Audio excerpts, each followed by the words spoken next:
로마서 10장 9절에서 10절 말씀, 내가 만일 내 입으로 예수를 주로 시인하며 또 하나님께서 그를 죽은 자 가운데서 살리신 것을 내 마음에 믿으면 구원을 받으리라. 사람이 마음으로 믿어 의에 이르고 입으로 시인하여 구원에 이르느니라. 아멘.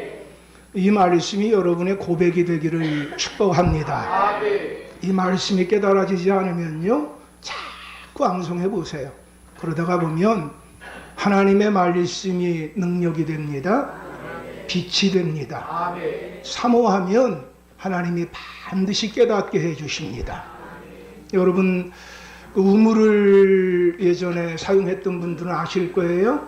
그 우물을 사용하려면 어떻게 해야 돼요? 그곳에 물 한 바가지 집어넣어야 되죠. 그러면 펌프, 예, 우물이 아니라 펌프죠. 예, 그래요. 고마워요. 예, 가르쳐줘서 고마워요. 펌프죠, 펌프. 예, 우물이 아니라 펌프죠. 예, 펌프 이렇게 하려면 거기다 물 한 바가지 이렇게 집어넣어야 돼요.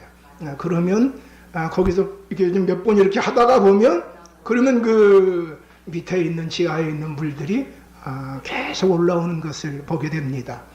여러분, 우리가 하나님 그분이 생수의 근원이 되십니다. 그래서 우리가 물 한 바가지 집어넣어야 돼요. 물 한 바가지가 뭘까요? 사모하는 마음이에요. 할렐루야. 내가 하나님을 향하여 사모하는 마음 가지면 하나님은 생수의 근원이 되셔서 하나님의 온갖 풍성한 것을 우리에게 더하여 주실 줄로 믿습니다. 오늘 팔복에 대해서 마지막으로 살펴보는 날입니다. 팔복에서 예수님이 말씀하시는 행복에 관한 것은 우리가 생각하고 있는 것과 좀 다른 것을 알 수 있습니다. 우리가 생각하고 있는 세상의 행복은 육신적이고 물질적이고 현세적이고 찰나적인 것입니다. 그런데 예수님께서 우리에게 말씀하시는 그 행복은 본질적인 것이고, 그리고 또한 보이지 않는 것이며 영적인 것이고 영속적인 것입니다. 이런 것을 우리가 모르게 되어지면 그러면 예수님이 말씀하시는 팔복에 대해서 이상하게 생각할 수 있습니다. 여러분, 예수님이 말씀하시는 팔복은요, 역설적인 겁니다. 심령이 가난한 자가 복이 있다는 겁니다. 애통하는 자가 복이 있다는 겁니다. 그리고 오늘 본문에 보게 되니까 의를 위하여 박해를 받는데 복이 있다는 겁니다. 여러분, 가난한 게 왜 복입니까? 애통하는 게 왜 복입니까? 여러분, 박해를 당하는 게 왜 복입니까? 이곳에 역설적인 비밀이 있습니다. 더군다나 예수님이 말씀하시는 복이라고 하는 단어, 이 단어는 마카리오스라고 하는 헬라어인데요, 이 복이라고 하는 것은 하나님이 인간에게 줄 수 있는 최고의 복, 그것을 이야기할 때 사용한 단어가 바로 이 복이라고 하는 단어입니다. 즉, 예수님께서 인간에게 줄 수 있는 최고의 복이 팔복 안에 담겨 있다는 겁니다. 인간의 복이 그것이 본질적이라는 거예요. 그 복을 알지 못하면 인간이 나름대로 누리고 있고 추구하고 있는 모든 복은 다 물거품 같다, 다 바람 잡는 것과 같다, 안개와 같다 라고 하는 것입니다. 여러분, 이 복을 꼭 받을 수 있게 되기를 축복합니다. 특별히 팔복을 파름개와 같다라고 말씀을 드렸어요. 도레미파솔라시도. 여러분, 그 파름개 가운데서 오늘 이 팔복은요, 마지막 가장 높은 음의 도가 됩니다. 그리고 여러분, 예수님이 말씀하신 이 팔복은요, 최고의 예수님 말씀하신 복 가운데 클라이막스의 복입니다. 최고 정점의 복입니다. 다른 복에 대해서 말씀하실 때는 한 절만 말씀하셨는데 이 팔복을 말씀하실 때는 세 절을 말씀하십니다. 의를 위하여 박해를 받는 사람 복이 있다. 천국이 그들의 것이다. 근데 그것에 끝나지 않으셨습니다. 그 이후에 또 두 절이나 말씀하고 있습니다. 그래서 여러분들이 이 귀한 복을 꼭 깨닫는 은혜가 있게 되기를 축복합니다. 예수님이 팔복 말씀하셨는데 네 가지의 복은 뿌리에 해당되는 겁니다. 하나님께 해당이 되는 겁니다. 하나님을 향하여 심령이 가난하고, 그리고 하나님께서는 예수 그리스도의 보혈이 없이 우리가 하나님 만날 수 없는데, 죄가 있으면 하나님 만날 수 없는데, 그래서 자기 자신의 죄를 바라보며 예수의 보혈을 바라보며 애통하는 자, 그리고 또한 하나님의 말씀대로 내가 다스림을 받기 위하여 온유한 자, 그리고 내가 하나님 앞에서 끊임없이 하나님의 앞에 의에 줄이고 목마른 자, 예수 그리스도를 향하여 계속 내가 줄이고 목마른 자와 같이 나아가게 될 때, 그때 그에게 네 가지의 열매를 주신다는 거예요. 긍휼히 여기는, 다른 사람을 향해 긍휼히 여기는 마음을 갖게 되는 게요, 복이라는 걸 기억하시게 되기를 축복합니다. 어떤 사람은요, 자기 아내를 바라볼 때, 자기 남편을 바라볼 때 긍휼히 여기는 마음이 없어요. 어떤 사람이 그랬다 그래요. 하나님, 결혼하기 전에는요 저 여자가 천사인 줄 알았는데요, 결혼하고 나니까요 세월이 흘러갈수록요 악마네요. 하나님, 이게 어떻게 된 일입니까? 그랬더니 하나님이 그렇게 응답을 줬다 그래요. 그래, 너를 만나기 전에는 천사였다. 뭔 말인지 아시겠어요? 아주 저 여자 때문에 못 살겠다 그랬는데 하나님 그러셨다. 너를 만나기 전에는 천사였다. 여러분, 하나님 앞에서 자기 자신을 아는 게 복인 줄로 믿습니다. 그리고 하나님 앞에 깊이 뿌리를 내리면요, 야, 나 같은 거 만나서 저 사람 고생이 많다. 남자분들이 아멘이 다 죽었어요. 나 같은 거 만나서 저 사람이 참 고생이 많다. 아멘. 나보다 더 좋은 사람 만났으면 더 괜찮았을 건데. 예. 남자분들 좀 아멘 좀 하시게 되기를 축복합니다. 예. 김을근 집사님이 그렇게 아내를 사랑하는데 여기서는 아멘을 잘 안 하는 것 같아요. 예. 할렐루야. 그 사람이 진짜 하나님 앞에 뿌리 내렸으면요, 긍휼의 마음이 자꾸 드는 거예요. 세월이 흘러갈수록 긍휼의 마음이 드는 거예요. 할렐루야. 그리고 마음이 청결해지고요, 화평케 하게 되어지고요. 그가 계속 트러블 메이커였는데 그가 자꾸 하나님께 가까이 가다 보니까 화평의 사람이 되는 거예요. 그리고 오늘 이 말씀은 의를 위하여 박해까지 받는 사람이 되는 거예요. 자, 그러면 여러분, 오늘의 말씀에서 박해라고 하는 이 단어의 의미는 어떤 의미가 있을까요? 이 박해라고 하는 의미는요, 헬라어로 보게 되면 디오코라고 하는 단어로 사용됐습니다. 이 단어의 의미는 어떤 의미인가 하면 악의를 품고 계속 따라다니며 괴롭힌다는 거예요. 여러분, 스토킹이 있죠? 끝까지 따라다니면서 그렇게 괴롭히는 거죠. 근데 악한 마음을 품고 지속적으로 따라다니면서 괴롭히는 것, 그걸 박해라고 그러는 거예요. 11절에 보게 되어지니까 이 박해에 대해서 조금 설명해 주고 있어요. 우리 11절 말씀 좀 다 같이 함께 합독합니다. 시작. 나로 말미암아 너희를 욕하고 박해하고 거짓으로 너희를 거슬러 모든 악한 말을 할 때에는. 아멘. 자, 여러분, 이 말씀에 대해서 표준 세번역이라고 하는 다른 번역본에서는 이렇게 해석하고 있어요. 너희가 나 때문에 모욕을 당하고, 이 욕을 먹는 게 아니라 아예 모욕당한다는 거예요. 그리고 박해를 당하고, 이 박해는요 물리적인 박해를 의미합니다. 그리고 터무니없는 말로 온갖 비난을 받는 것, 그걸 박해라고 그럽니다. 여러분, 혹시 박해받고 계세요? 여러분, 오늘 이 말씀은요 과거 시제로 사용되지 않았습니다. 현재 시제로 사용이 됐습니다. 그러니까 이렇게 해석을 할 수 있어요. 의를 위하여 박해를 받고 있는 자는, 과거가 아니에요. 현재 박해를 받고 있는 자. 그러면 여러분, 누군가가 나를 악한 마음을 품고 지속적으로 따라다니면서 모욕을 하고 물리적인 어려움을 주고 경제적인 어려움을 주고 그리고 내가 하지 않은 말을 했다라고까지 이야기하면서 음해를 한다. 근데 여러분, 의를 위하여, 이 의가 바로 뭐냐? 11절에 보게 되니까 나를 위하여, 바로 예수님 때문에.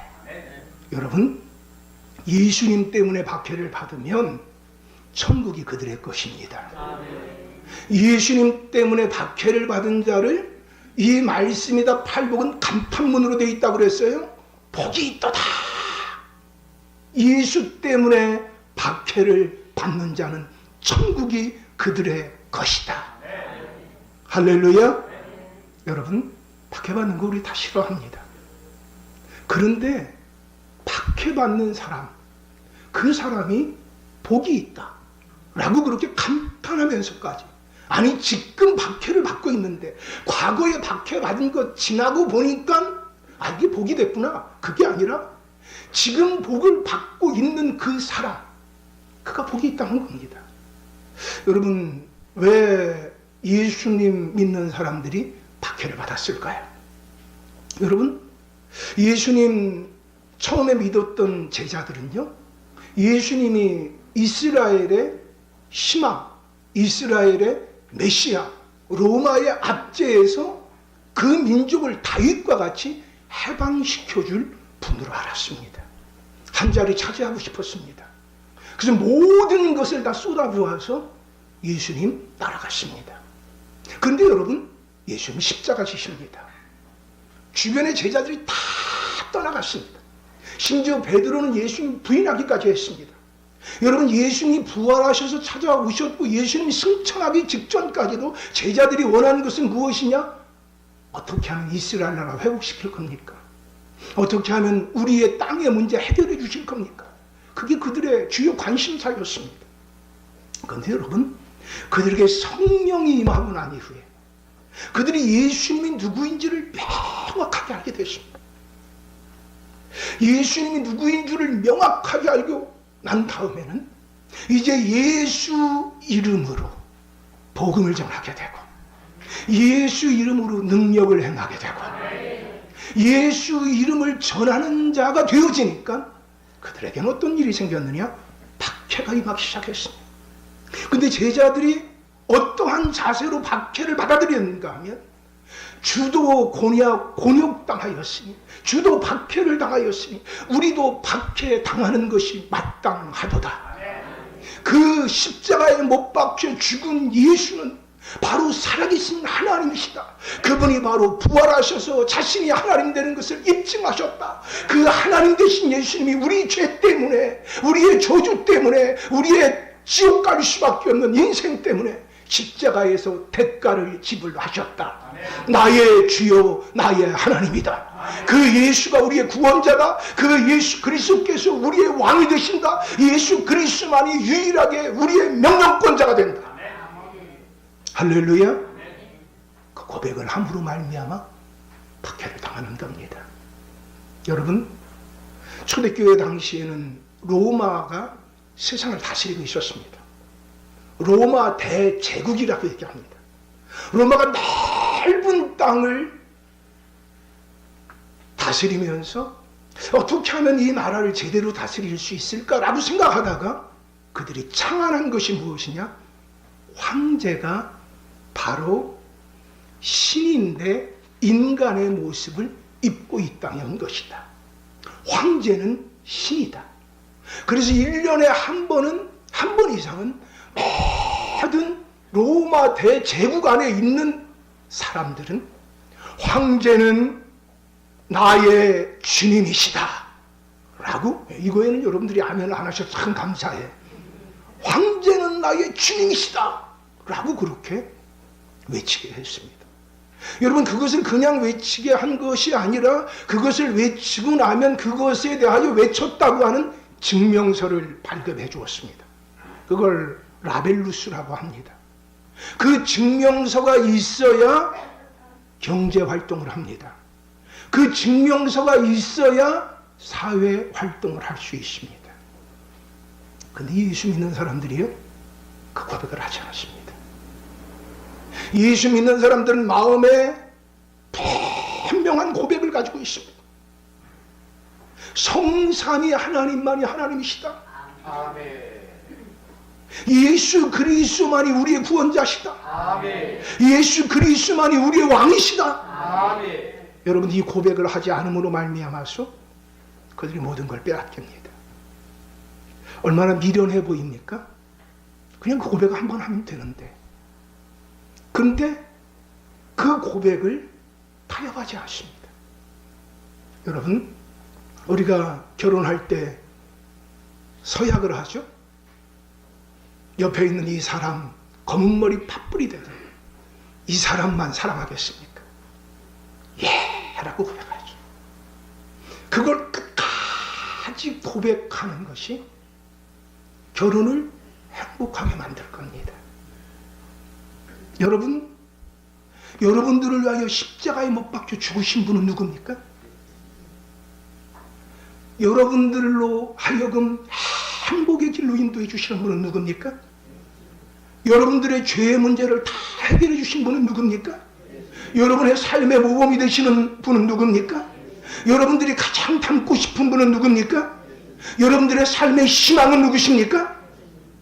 여러분, 그것이 분명하게 되어지기를 축복합니다. 아멘. 여러분, 이 초대교회 믿음의 선진들은요, 이 고백을 하지 않음으로 말미암아 짐승의 먹이가 됐습니다. 그들의 몸이 십자가형을 당하기도 했고, 그들이 물이 떨어지는 그 심각한 고문을 당하기도 했습니다. 그들이 십자가에 거꾸로 못 박혀 죽기까지 했고, 말할 수 없는 고통과 고난을 겪고, 자신의 모든 것을 다 빼앗기는 어려움을 겪었습니다. 그럼에도 불구하고 그들이 타협하지 않았습니다. 여러분, 우리가 예수 믿으면 복이 온다 그럽니다. 예수 믿으면 여러분들이 마음에 소원하는 바도 이루어진다 그럽니다. 예수 믿으면 좋은 일이 온다 그럽니다. 근데 여러분, 예수님 말씀하세요. 의를 위하여 박해를 받는 자는 복이 있다는 거예요. 누가 박해를 받는다고 하는데 그 종교를 믿을 수 있단 말입니까? 누가 박해를 받는다고 하는데 그분을 믿을 수 있단 말입니까? 그런데 여러분, 그분이 누구인가를 알고 난 이후에는 그분을 위하여 박해받는 것조차도 영광으로 알고 그 고백을 타협하지 않고 달려간 것이 참다운 신앙인이었다고 하는 겁니다. 여러분은 예수님이 여러분에게 누구라고 믿고 있습니까? 여러분에게 예수님은 누굽니까? 내 소원을 이루어 주시는 분입니까? 아니면 그분이 바로 나의 최고의 명령권자다. 그분이 내가 섬겨야 될 가장 중요한 분이다. 여러분, 예수가 나의 주여 나의 하나님이라고 고백하는 것 때문에 그들이 고난을 겪었습니다. 여러분, 그들이 예수님의 말씀대로 순종하는 것 때문에 고난을 겪었습니다. 누군가를 끝까지 사랑해주는 것, 용서해주는 것, 거룩하게 살아가는 것, 겸손하게 살아가는 것, 그 말씀대로 순종하게 되어졌을 때 평안이 오고 행복이 오고 기쁨이 오는 것이 아니라, 물론 후차적으로는 그것이 오지만 당장에는 그들에게 손해가 오고 억울함이 오고 마음에 많은 때로는 상처를 당하기도 하고 큰 손실을 당하기도 합니다. 여러분, 하나님의 말씀대로 살아가는데 그들의 삶에 당장 유익이 오지 않습니다. 지금 김영란법이라고 하는 법이 실행이 되고 있습니다. 국민의 70%가 이거 있어야 된다 라고 그렇게 말했지만 정작 실행이 되고 나니까 경제 침체가 있는 것 같습니다. 외식 산업이 어려움이 있고 많은 서민들까지도 고통을 겪고 있습니다. 근데 여러분, 우리나라가 OECD 국가 가운데 부패지수가 세계 9위라고 합니다. 우리나라가 경제적인 부분에서 세계 13위라고 그렇게 자부하는데 우리나라가 부패 지수가 세계 9위라고 합니다. 우리나라가 자살하는 그율이 세계 1위라고 합니다. 여러분, 겉으로는 화려해 보이고 대단해 보이는데 속은 병들어 있습니다. 수술하지 않으면 안 됩니다. 여러분, 그러기에 예수 믿는 사람들이 지금 당장 우리에게 고통이 오고 어려움이 온다 할지라도 이 법이 잘 실행되기를 위하여서 기도하고 우리나라가 체질 개선을 잘 할 수 있도록 기도해야 할 줄로 믿습니다. 부패가 심하면 결국에는 썩은 다리밖에 안 됩니다. 결국에는 무너져 내리고 말 것입니다. 여러분, 하나님의 말씀대로 살아가게 되어지는 것이 불편합니다. 하나님 말씀대로 살아가는 것을 바라보며 어리석다고 여깁니다. 하나님 말씀대로 살아가는 거 바라보면서 이상한 사람이라고 여길 수 있습니다. 그러나 여러분, 그 말씀이 진리입니다. 그 말씀이 생명입니다. 그러기에 그 말씀을 타협하지 않고 그 말씀을 부여잡고 살게 되어질 때 여러분, 하나님은 종국에 승리를 이루시게 할 줄로 믿습니다. 어떤 회사에서요, 예수 믿는다라고 이야기하면요, 환영하지 않는다고 합니다. 그런데 1차 합격한 사람들이 합숙하여서 훈련을 받았다고 그래요. 근데 훈련을 받는데 그곳에 예수 믿는 사람이 있는데 가만히 보니까 주변에 스펙이 어마어마하더래요. 야, 난 안 되겠구나. 난 안 되겠구나. 근데 그럼에도 불구하고 그곳에서 계속 예수 믿는 자로서의 섬김의 삶을 그가 행했다고 그래요. 그래, 내가 그럼에도 불구하고 매일매일 말씀에 순종해야지. 그래, 그래도 내가 예수 믿는 사람으로서 소금이 되고 빛이 되어야지. 그래, 내가 이 사람들 만나는데 언제 또 다시 만날 수 없는 사람들이지만 그래도 예수 믿는 자답게 살아야지. 계속 그렇게 마음에 그것을 품고 행했다고 그래요. 합격이 됐대요. 남의 집 아들 일이라고 합격이 됐대요. 그래서 나중에 어떻게 해서 합격이 됐나 알아봤더니 그 시험관이 나중에 그 얘기를 하더래요. 저 사람은 스펙은 부족하지만 저 정도 성품을 가진 사람은 우리 회사에 꼭 필요한 사람입니다. 여러분, 예수 믿는 것이 스펙이 될 날이 있습니다. 말씀 따라 사는 것이 스펙이 될 날이 있습니다. 여러분, 말씀대로 살아가는 것이 당장의 손해가 될 때가 있습니다. 나의 주 나의 하나님을 고백하며 살아가는 것이 이상한 사람 취급을 받을 때가 있습니다. 그런데 여러분, 우리는 믿습니다. 진리가 승리합니다. 진리가 승리합니다. 여러분, 예수님 전하다가 많은 사람들이 핍박을 받습니다. 우리가 알고 있습니다. 예수님의 제자들이 다 어떻게 생을 마감했는지. 베드로는 십자가에 거꾸로 못 박혔습니다. 안드레라고 하는 사람은 십자형 십자가에 못 박혀서 죽었습니다. 바돌로메라고 하는 사람은 그의 전신이 껍질이 벗겨져서 죽었습니다.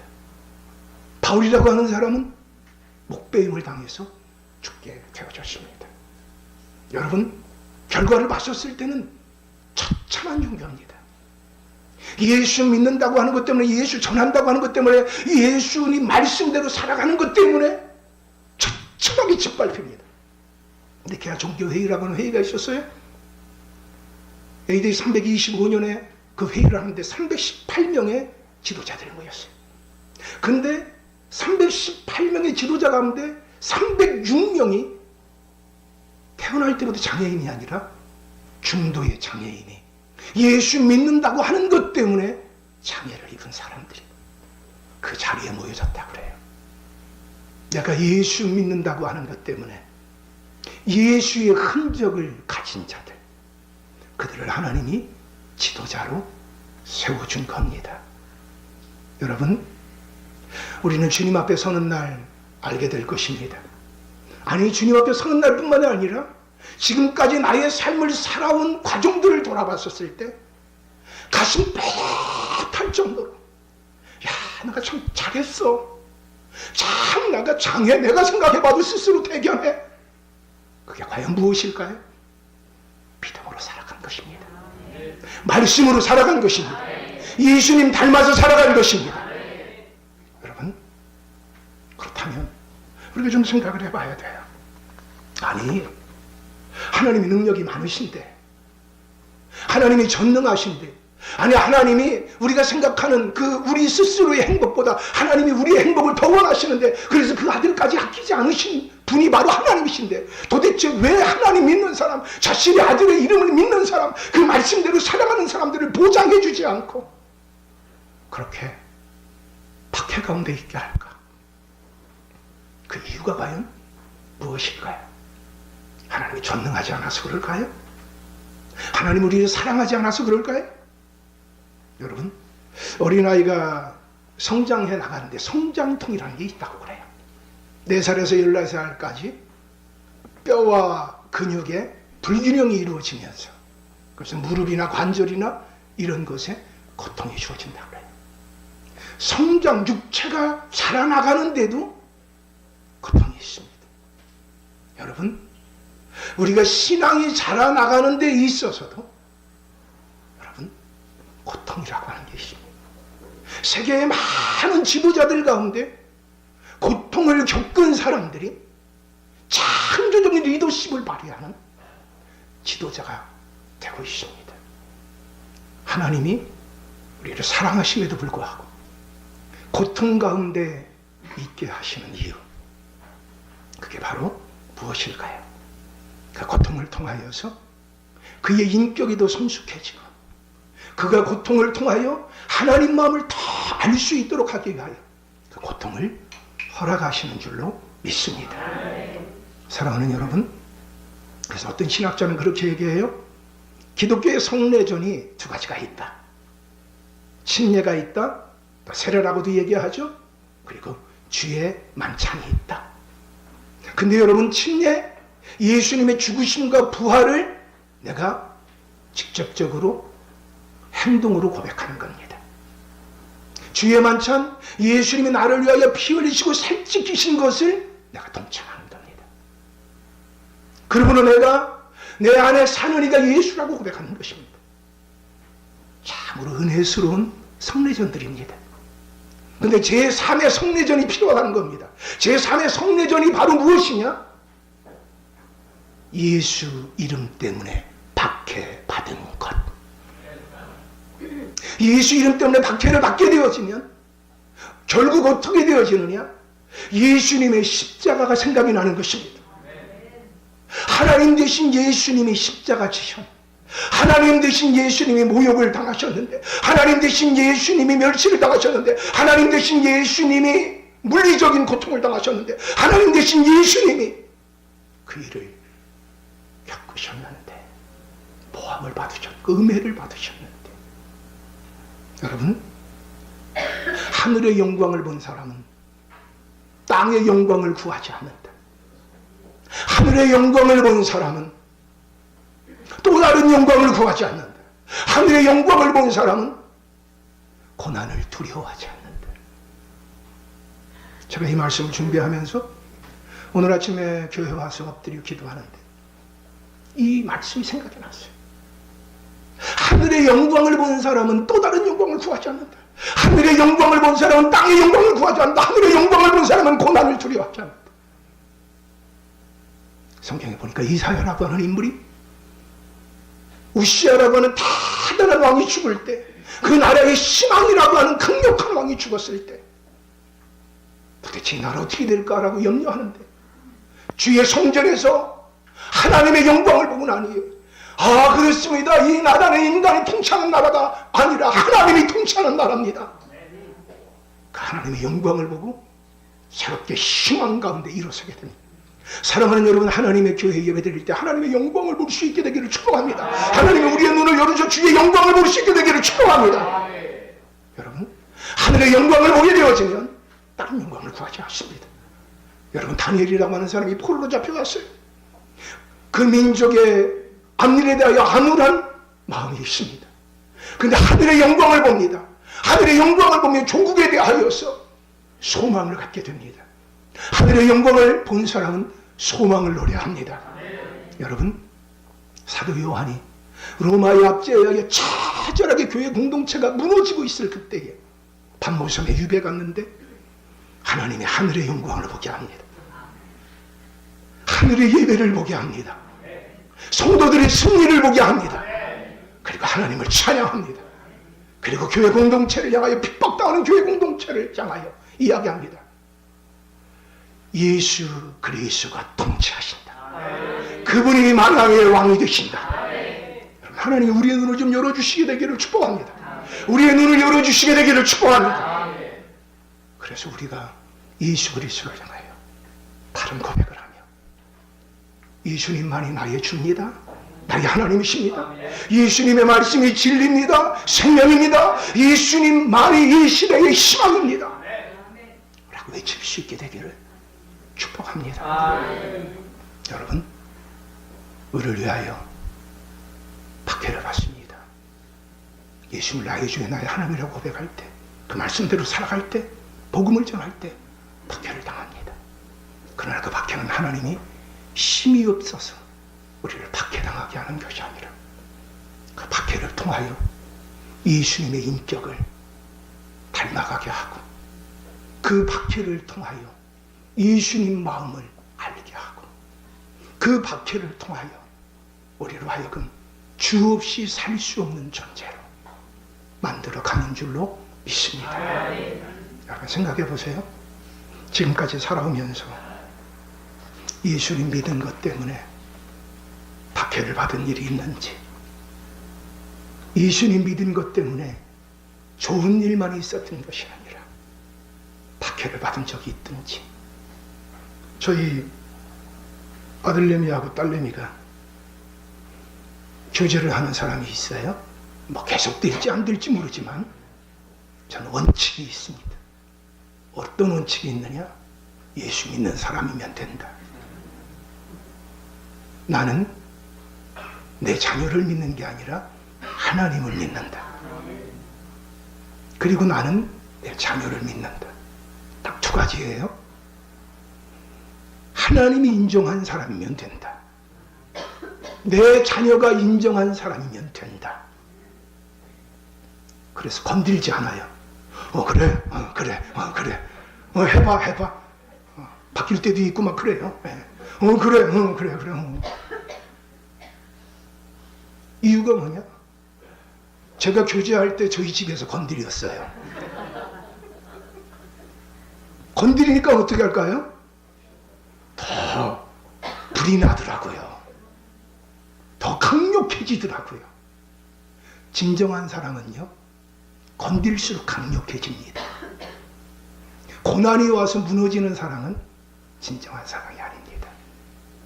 여러분, 고난을 통해 그가 진짜 하나님 믿는지 안 믿는지 알 수 있습니다. 차, 티백이라고 하는 게 있죠.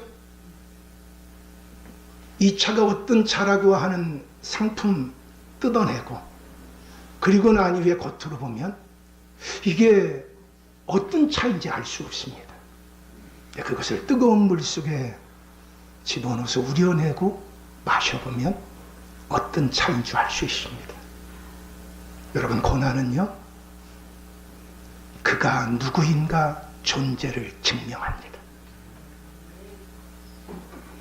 그가 고난 속에 들어가면 그의 사랑이, 하나님을 향한 사랑이 정말 분명한 건지, 그가 정말 그럼에도 불구하고 말씀을 붙잡고 살아간 사람인지,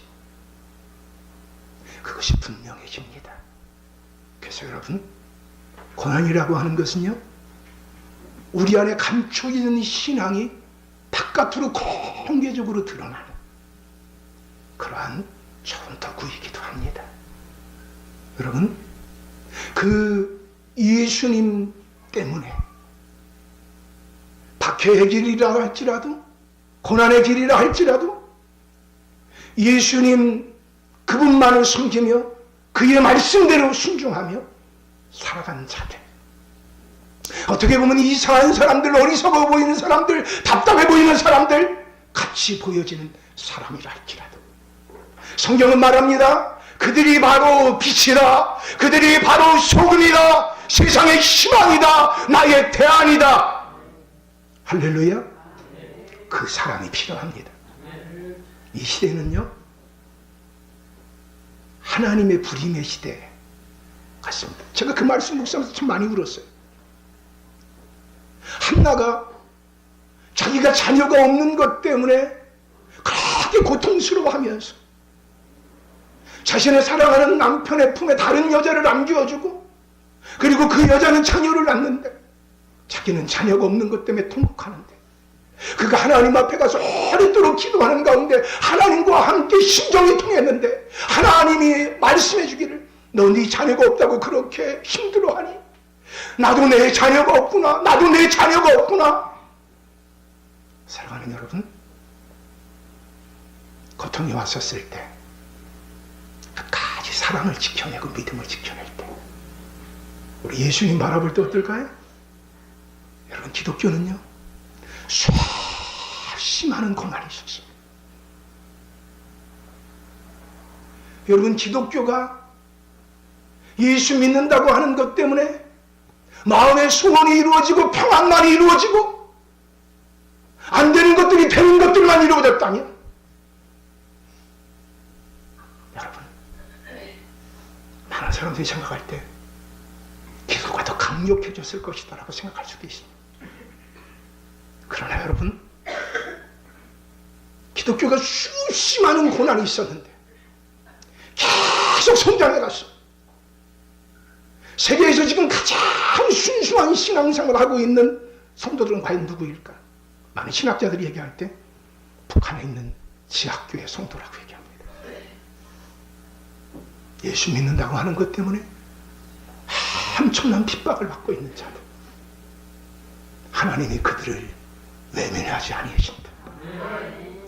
그들의 헌신과 희생을 하나님 받으시고 하나님이 반드시 때가 되면 역사하여 주신다. 사랑하는 여러분, 우리의 삶으로 하나님이 어떤 분인가를 고난 가운데 증명해낼 수 있게 되기를 축복합니다. 그렇게 한 자들에게 대해서 하나님께서 이제 대가를 지불해 주신다고 그래요. 자, 우리 같이 함께 12절 말씀 같이 함께 좀 봐보실까요? 12절 말씀 다 같이 함께 합독합니다. 12절 시작. 기뻐하고 즐거워하라. 아멘. 자, 여러분, 여기에서 기뻐하고 즐거워하라라고 하는 이 말은요, 좋아서 펄쩍펄쩍 뛰는 것을 말해요. 기뻐하고 즐거워하라, 막 좋아서 펄쩍펄쩍 뛰게 됩니다. 기뻐하고 즐거워하라. 하늘에서 너희의 상이 크니라. 아멘. 여러분, 하나님이 상을 주십니다. 이 땅에서도 천국이 임하게 돼요. 고난을 당하는데도 그 안에 천국이네요.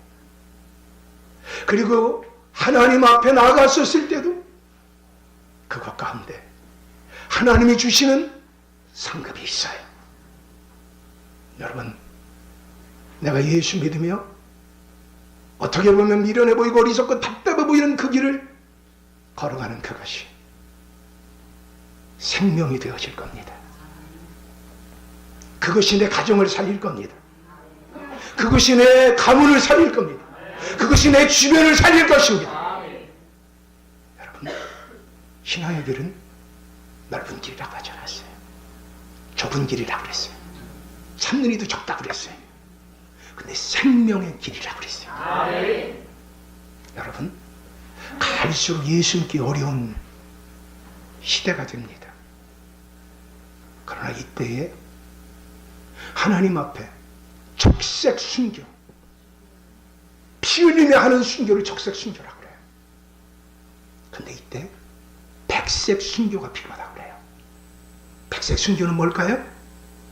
거룩하게 순교자적인 마음을 가지고 사는 거예요. 녹색 순교가 또 필요하다고 그래요. 늘 푸르고 싱싱한 모습으로, 선한 영향력을 발휘하는 모습으로 하나님이 주시는 놀라운 기쁨 가운데 살아가는 것을 녹색 순교라고 그래요. 여러분, 축복합니다. 예수 안에 있게 되기를 축복합니다. 주께서 우리의 눈을 열어주셔서 그 영광을 보고 예수님이 누구인가를 명확하게 알고 그 말씀이 진리라고 하는 것을 분명히 믿고 달려나갈 때, 우리가 이 땅에서 백색 순교하며 녹색 순교하게 될 때, 하나님의 푸르고 싱싱한 나라가 이 땅 가운데 건설될 줄로 믿습니다. 같이 기도하겠습니다. 하나님 사랑합니다. 하나님 찬양합니다. 우리같이 부족하고 연약한 자를 나의 사랑 나의 어여쁜 자라고 말씀하시고, 사랑할 자가 우리밖에 없는 것 같이 그렇게 우리를 사랑하시고, 우리가 행복자로 살길 원하셔서 우리와 관계를 새롭게 하길 원하셔서 우리를 축복하길 원하셔서 예수님이 이 땅에 보내어 주셔서 십자가까지 지게 하신 것 인하여 감사를 드립니다. 그 십자가의 비밀, 그 십자가의 사랑, 그 십자가의 지혜, 그 십자가의 능력, 우리가 완전히 깨달아 할 수 있도록 하나님 도와 주옵소서. 그러므로 우리도 이 땅 살아갈 때 자기를 부인하고 자기 십자가를 지고 예수님 따라 달려갈 수 있도록 하나님 도와 주옵소서. 하나님, 우리의 눈을 새롭게 하시고 마음을 새롭게 하여 주셔서 하나님 영광을 보게 하시고 하나님 마음을 품고 이 땅을 살아갈 수 있도록 도와 주시옵소서. 땅에 있는 아버지 하나님, 세상 사람들이 추구하는 복을 구하며 살지 않게 하시고 하늘의 복을 구하며 살 수 있도록 도와주셔서 먼저 그의 나라와 그의 일을 구한 자에게 모든 것을 더하여 주시는 하나님의 복을 누리며 기뻐서 펄쩍펄쩍 뛰는 것 같이 하나님의 상을 받으며 살아가는 우리의 삶이 되도록 하나님 도와 주시옵소서. 오늘 하나님 앞에 달려나와 시간을 드리고 몸을 드리고 재능을 드리고 예물을 드립니다. 하나님 드린 것들마다 영원하게 되는 줄로 믿사오니 드릴 때마다 믿음으로 드리게 하시고 마중물을 쏟아붓는 것과 같이 마음을 다하고 뜻을 다하고 힘을 다하고 정성을 다하여 주께 드림으로 하나님이 예비하신 모든 부유한 것들을 누리며 살아갈 수 있도록 하나님 도와 주시옵소서. 악에게 지지 말게 하여 주시고 선으로 악을 이길 수 있도록 도와주옵시며 환경에 지지 말게 하여 주시고 오히려 그 환경 가운데 하나님 있는 믿음으로 말미암아 언제나 일어나 빛을 발휘할 수 있도록 도와 주시옵소서. 나사렛 예수 그리스도며 하노니 하나님의 나라가 임하일지어다. 나사렛 예수 그리스도며 하노니 하나님을 아는 복이 함께할지어다. 아버지 하나님, 우리의 귀한 교우들에게 건강의 복을 도와여 주시고 부유의 복을 도와여 주옵시고 귀한 자녀들, 다음 세대들이 부모들보다 더 나은 믿음과 은혜와 축복과 선한 영향력을 가지고 달려갈 수 있도록 하나님 우리의 예배가 하나님 임재하여 주옵기를 간절히 원합니다. 우리 예배가 하나님의 살아계심을 날마다 경험할 수 있는 장이 되게 하여 주시옵소서.